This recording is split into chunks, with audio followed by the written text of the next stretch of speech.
Hello and welcome to NPS Now, your source for news and information about Norfolk Public Schools. I'm your host, Karen Tanner, and we have two very special guests in the audience with us today. We have Gwen Collins, she's a senior coordinator for English, and Rhonda White, she's a senior coordinator for math. We're going to be talking about summer school and the program. So welcome to NPS Now. Thank you. Glad to have you ladies here. It's almost over. School is almost out, but doesn't stop for you all. Nope. So tell us, who exactly is Summer Basic Skills Program or Summer School for?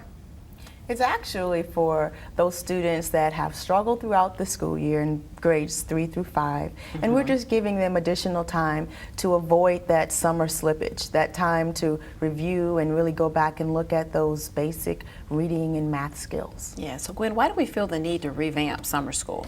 You know, this year we thought it was time to kind of look at our summer program and change things up and have our kids really think about themselves as readers and mathematicians and citizens, and to discover what things that they like, what are their interests, and that's really how we've started to revamp the program. And you can share from both your content areas, what kind of changes did we make to summer school, Rhonda? Well, one of the main things that we did is looking at basically the entire day for summer school and what it's all about. And so we've separated into not just a time for math and a time for reading, but a separate time to also explore what we call their passion.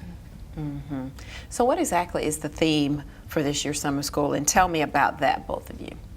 Well, the theme is what's your passion? What's your passion? And I think that whole part about just what gets you excited and what makes you want to be that lifelong learner. What do you not mind getting up in the morning to do and to explore and to engage? And we want our students to already start to think about those things. And we want them to be excited to come to summer school and really have that time to think about, you know, do I like science? Do I like art, music? What things do I really enjoy doing? Yeah, so what are some other things that you've done to kind of revamp the program?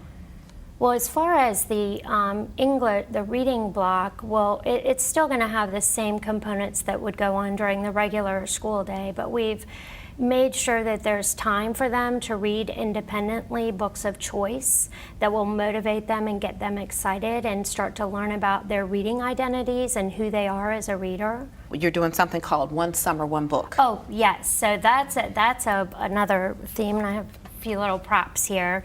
So this school year, for the first time, Norfolk Public Schools participated in Virginia Reads One Book, and we read the book Cleo Edison Oliver, Playground Millionaire, and we really got to know Cleo. So every student in the district K-5 received a copy of this book. Cleo was actually the springboard for our theme of summer school, What's Your Passion? Because in the book, she had a passion project that she did in her classroom. And so we thought, oh, that is a great idea. So we're super excited that we actually have One Summer, One Book, and Cleo's coming back with Cleo Edison Oliver in Persuasion Power. So all of our summer school students will receive the second copy, or the second book in her series by Sunday Frazier on Cleo, and so they'll all get to learn about Cleo and the next things that she does in her Persuasion Power project. And then also our students, along with trying to push the whole Read 14.2, they'll all get a nice cute little cinch sack that they can keep their books in, and they'll have a reading journal, not just a reading journal, but a reading, math, and passion journal that they'll keep track of all of the things that they're doing in the summer in that journal to kind of discover who they are. And I know parents right now who are watching this program are like, oh, great, so they can talk to their child about what they've read previously and then what they're getting ready to read for this summer. Exactly. That's great. So aside from the reading portion, what other things of the content areas are we covering in summer school, Rhonda? So of course you will have that entire portion dedicated to mathematics, but with that we also are pulling in other parts of our theme. So a part of the passion theme, we also have arts, we have music, we are exploring things such as STEM and coding, and so we're also going to pull in some science. And additionally, any times that we can think about things in a historical nature and thinking about our community, we'll pull that in as well. So how is summer school different from school during the school year? Is it elevated? Is it quick? You know, accelerated? How does that work? Well, it's a shorter day, so it's half the day. The students are in school typically about 4 hours, and so they will focus primarily on reading, math, and then this passion hour, which will be that exploratory hour that they'll have. And the number of students is definitely smaller. So you have a better chance of having that one-to-one or smaller group time to be with the teacher and have your real skills being able to have some remediation with those teachers. Yeah, so what is the typical, oh, go ahead. Well, Gwen. I was just going to add, the other thing that I think we've done with summer school, which I think will make it exciting as well, is we've revamped how teachers apply to the program. And so we have teachers that are super excited about this passion piece and how to build relationships with our students and kind of open their eyes to different things that they haven't seen before. Oh, this sounds interesting. So what's a typical day like for summer school? So every day the students will receive breakfast and lunch, so they will be fed. That's important to know. There will be at least an hour for math, in which they will go through what we call math workshop. There will be at least an hour for reading as well.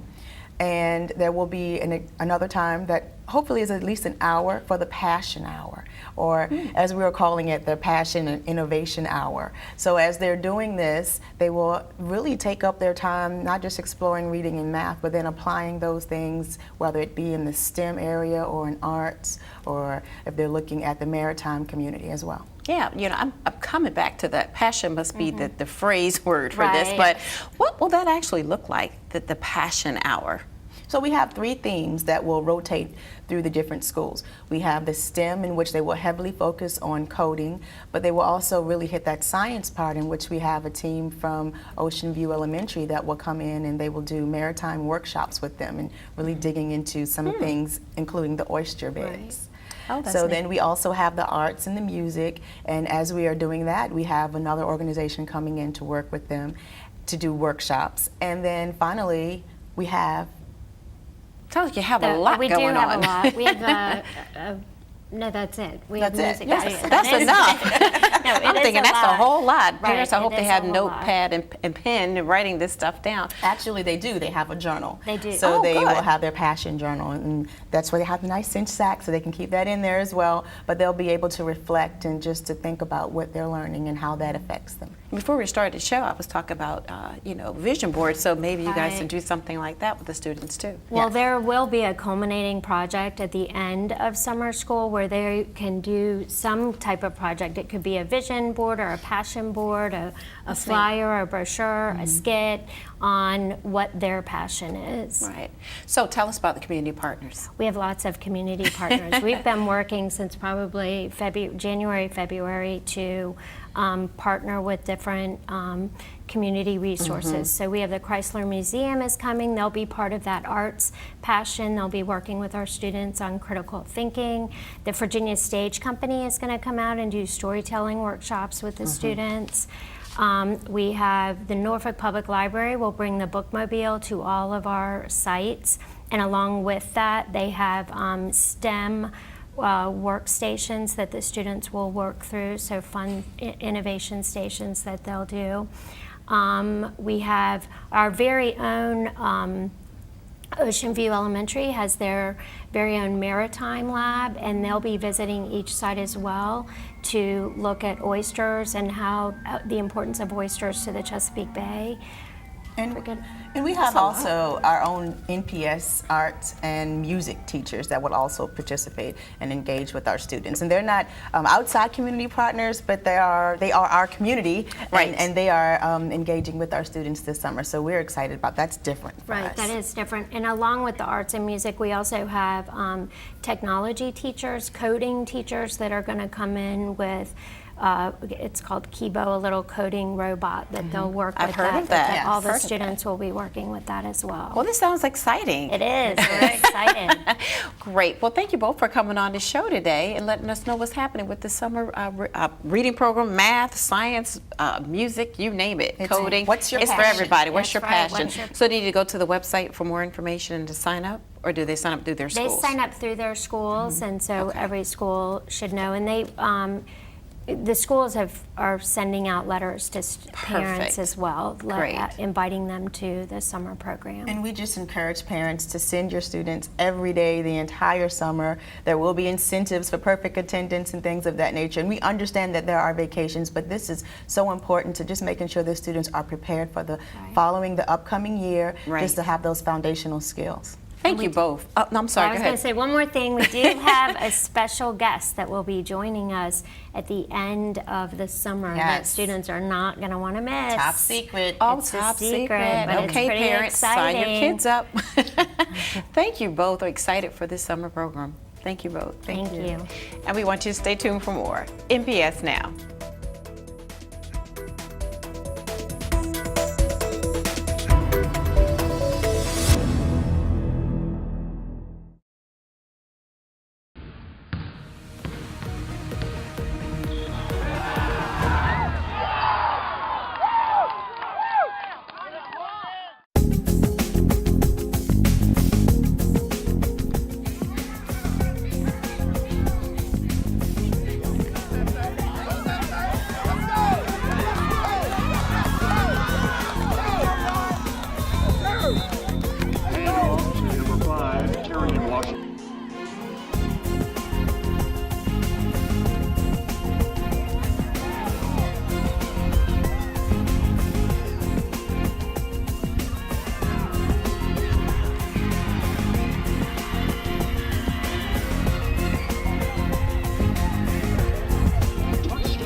Welcome back to NPS Now. With us today is a Lake Taylor High School graduate, Jeff Frizzell, who I am excited to have on the show. I had an opportunity to chat with you, so welcome to NPS Now. Thank you so much. We're glad that you're on the show today, but first I want you to tell us a little bit about yourself. I know you're a Lake Taylor grad, but you're also doing something special in the community here, here in Norfolk that's created a lot of buzz in the community. So first, let's let our audience know a little bit about you. What schools did you attend here in Norfolk? So I went to elementary school at Fairlawn Elementary, and I went to Lake Taylor Junior High and Lake Taylor High School.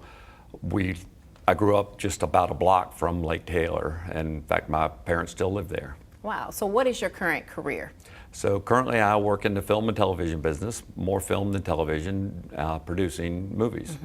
So you also have one other special connection in Norfolk Public Schools, and I've met your wife before, Susan Kaufman. Tell us about that. Well, Susan works for Dollar Tree stores, and she's in their human resources department. She is one of her jobs is executive recruiting. And when we moved to Norfolk, and again about 12 years ago, and she would bring people in from out of town, everybody seemed to be going to Chesapeake or Virginia Beach, and not many people moving into Norfolk. And a lot of it was talking about the schools. And so she decided she would get on the school board, and she was appointed before they had an electoral school board, and try to make a difference and try to make things happen. And a lot of people now, in the last 3 or 4 years, are moving into Norfolk. There's really an incredible surge of those guys. They just hired about 600 new people, and a lot of those people came from Charlotte, and they all, a bunch of them have moved into Norfolk. It's great. And there's been a lot of fun stuff happening here in Norfolk, and you have been a part of that. So tell us, what are you doing here in Norfolk? So right now we're shooting a feature film. It's called The Gateway.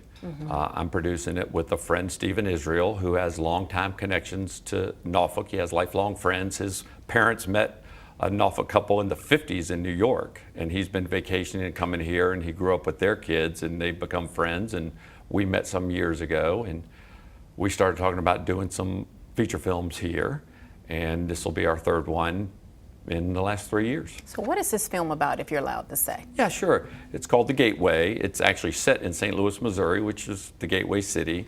And it is about a social worker who, as a child, his father had abandoned him and his mother. And a few years later, his mother died. And he was kicked around from foster home to foster home. And he decided when he became an adult, he was going to become a social worker to help kids like him. And it's just about him. And he has a particular case, a woman and her child, and the husband is in jail, and he gets out of jail and gets back into some of his bad ways. And our lead actor is Shea Wiggum. He is trying to protect them and make sure she doesn't lose the child and do the right thing, even though it may come at a great personal cost to him. So you live in Norfolk, but why did you pick Norfolk and certain places to film, like you're filming right here in our building, but on the abandoned court side? Yeah, so Norfolk is a great place. It can portray many, many things. In the 3 movies we have filmed here, we have pretended we were in Washington, D.C., in Northern Virginia, Arlington, Georgetown. We played New York. We played Los Angeles. We actually played a little bit of Paris, France, but it was mostly interior stuff. There was no exterior stuff for France. And now St. Louis. I used to work at a company called New Dominion Pictures in Suffolk, and we did true crime reenactment. And they would be cases that happened not just in the United States, but all over the world. And we didn't have the budget to go and shoot on location in all these different places, so we would have to figure out how to make places look like Boston, Chicago, all over the world. We played the Greek Isles on the Chesapeake Bay at one point. Oh, wow. We did a Ohio winery at Fort Monroe. So we did Oklahoma, we did Oakland. So you could transform Norfolk into whatever you need it to be. We took the Chesapeake Bay Bridge Tunnel, the toll gates, and put the great big Mexico signs up on them and pretended it was the border crossing between Mexico and the United States one time. Wow. And it looks just like, once the letters went up there, the crossing across the top, you can walk on it, and it looked just like what it looks like in at the real border. Well, tell us, how did you get into film and producing? Well, again, I started at New Dominion Pictures. My first career was in the automobile business, and I've always been a car guy. You know, in high school, where guys were bussing tables or washing dishes, I worked at car lots, you know, cleaning cars and doing things. I've always had a passion, and in the film business, there's a picture car coordinator, and there's somebody responsible for the cars you see. And they're not always the iconic cars like Smokey and the Bandit or Kit in Knight Rider or the Batmobile. Sometimes they're just cars that are driving up and down the street.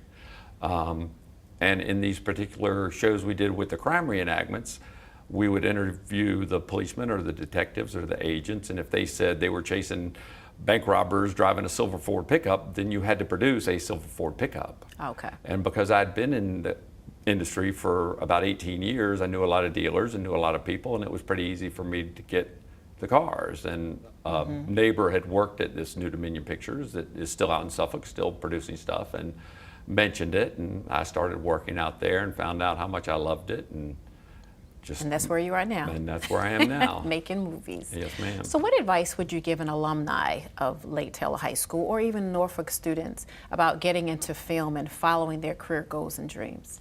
Well, it's certainly an easier industry to get into today than ever before.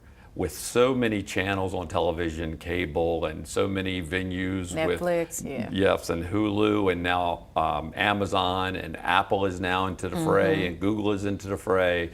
The demand for content is greater than ever before. So the demand for filmmakers and technical support, you know, crew people, whether it's a hair and makeup artist or whether it's a grip and electric person or a lighting person or a props person or a set dressing person.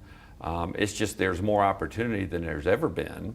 I know Norfolk has several programs. Maury High School has a program, a film program, and there's a couple others that have film programs in and around that I've gone and spoke to, and we have a lot of good film programs in colleges. Regent University has one, Old Dominion has one, Norfolk State has a mass communications. Hampton University, I worked with some of their students. They had an internship at the Cannes Film Festival. Because that's what I was going to ask. You know, because of your vast experience, you know, how could you connect with even some of our students on the elementary, middle, and high school level who have the little TV stations and that technology? Sure. Could that be something that you could go and speak to our students I about? have done that before. I actually, when the Governor's School for the Arts decided they wanted to become the Governor's School for Film and Arts, I helped them develop the program and taught the class for the first 2 years until we got a couple people in place that could do it. It's not what I want to do.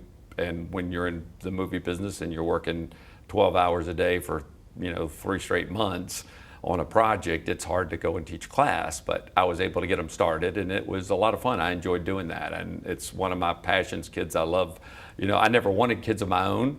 I do have a son, but I never wanted kids, but I am very passionate about our youth and what they're doing. Well, we will definitely have you come back and speak to our kids again and share your wealth of knowledge and information with them. And so we will be looking out for your film. When does it come out? Normally, so our last shooting day is coming up, and normally it takes about a year to go through the edit process and to get it sold. Any independent feature, it's like building a spec house. You know, you build it and then you hope you can sell it, and you hope it gets into theaters. This current one probably should. We have a good cast and a good story, and I think it'll be in theaters, and it normally takes about, you know, a year to 14, 15 months. And so which year did you graduate from Lake Taylor High School? 1977. 1977. So the alumni who are watching, this is Jeff. This is what Jeff is doing now. Support Jeff. So thank you for coming on the show today and talking about your vast career and what you do. And I'm sure you inspired our families and our students too. So thank you for coming on the show. You're welcome. I hope it helps everybody. Oh, yes, of course. And we want to thank you for watching NPS Now. It airs weekly on WNPS, Channel 47, or you can view us online at www.npsk12.com. If you have any great story ideas or events happening at your school, email us at npsnews@npsk12.com. Again, we want to thank you for watching NPS Now.